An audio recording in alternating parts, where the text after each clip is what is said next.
خبر شامل کرتے ہیں رخشان کے علاقے دال بندین سے ہمارے گدروشیا پوائنٹ کے نمائندہ محمد بخش بلوچ سے۔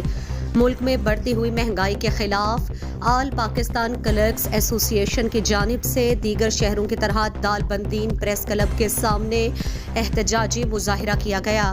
مظاہرین سے ایپکا کے ضلعی صدر اسد اللہ غالب، ضلعی سرپرست اعلیٰ حاجی رحمت اللہ نوتزئی، جی ٹی اے بی چاغی کے ضلعی صدر خلیفہ نذیر ہجباڑی، رخشان ڈویژن کے نائب صدر حاجی عبداللطیف عادل، ایپکا کے ضلعی پریس سیکرٹری حاجی نور محمد نوتزئی سمیت دیگر مقررین نے کہا کہ ملک میں بڑھتی ہوئی مہنگائی نے سرکاری ملازمین سے جینے کا حق چھین لیا ہے۔